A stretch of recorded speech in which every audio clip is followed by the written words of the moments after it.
more playing with acrylic paint today, but I have a completely different method for using it than my last video that I shared with you. And all you really need for this one is a kitchen sponge, some paper, and perhaps a pen and some scissors.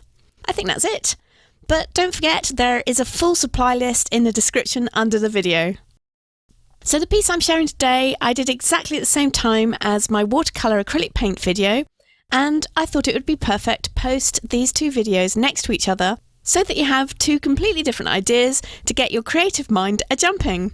If you did miss that last video, there is a link in the cards and the description, so go watch that one as well after you've watched this one. Now I'm working on a page in my junk journal for this, and I already had a layer of gesso on this page. It's quite a thick layer of gesso, very pasty, so hopefully we will end up with lots of texture on this piece. And to help keep that texture building, I'm using a kitchen sponge to apply my paint, as you can see. Now the first layer of colour that I've put down is just really to use up the leftover paint from that watercolour acrylic paint project, and whilst it dried, I just cut myself some circle masks. Now you need to keep both the positive and negative cutouts for this, as we're going to use both of them as we go along.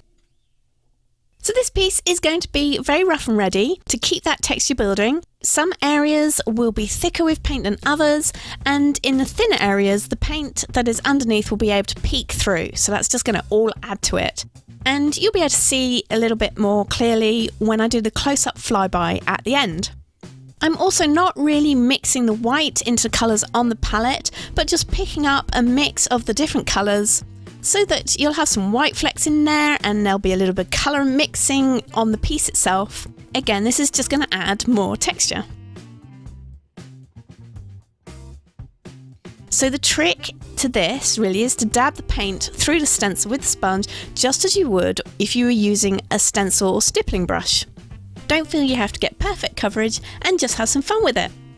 So whilst I dab away, I just wanted to say a massive thank you for all the great suggestions for that last project. It's really wonderful to see all the different angles that you've come to it from, and I love all the different interpretations that we all have. So we had titles based on storms and weather, architectural ones and music ones. There were also flights of fancy and abstract ones. I just loved it. It was great, so thank you. There's still time to get your suggestion in, as I haven't quite decided on which one I'm going to go for yet. So if you wanted to go pop over to that video and put your title idea in the comments just for fun, then please do. Oh, and whilst I'm chatting about news, if you are interested, John Bloodworth, the Gentleman Crafter, has interviewed me for his Worldwide Wednesday series on his blog, and I'll put a link in the description below for that if you wanted to read it. And he has a great YouTube channel as well, so go watch that and subscribe, and you'll find the links to his channel in the cards and in the description. Now, I'm not overthinking the design and placement of the circles, but I will use that old design trick of odd numbers. Odd numbers of items are more pleasing to the eye than even numbers, and it's just a shortcut design technique to add more interest to a project, as I'm sure many of you know and already use in your own work.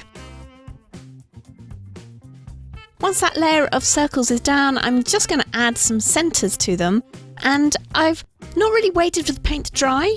I'm just going to go for it. But if you have really thick paint down, then you might want to let it dry a little bit first, as you don't want the colours to mix too much on the piece for this. Because basically we want some contrast, so I'm using opposite colour for the centres, as you can see. And this is where the positive cutouts will come in useful if you have to mask off the big circles that overlap the centres of the circle that you're working on.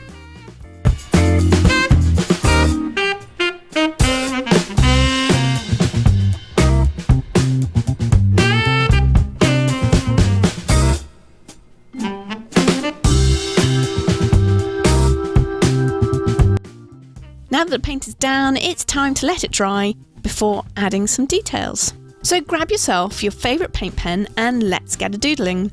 Now, a liquidy pen will be best for this, as it is so textured, or alternatively you could paint the details on with a brush, which is really what I should have done, but I went for speed for this project over brushwork practice.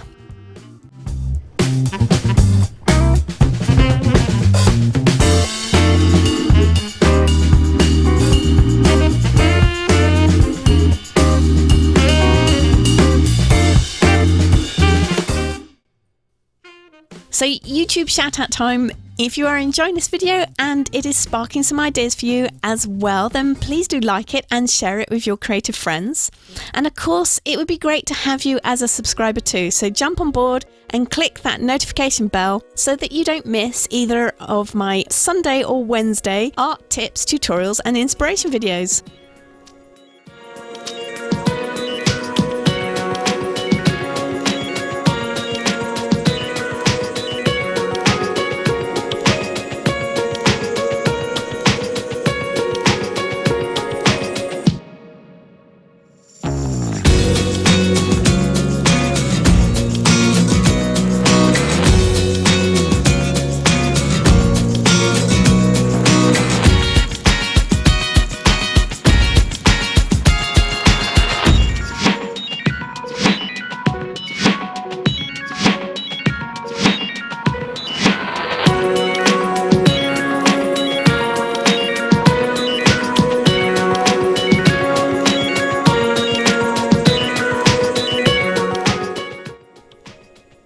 If I get as close as I can with the camera, I think you can see all of the texture that I keep on harking on about.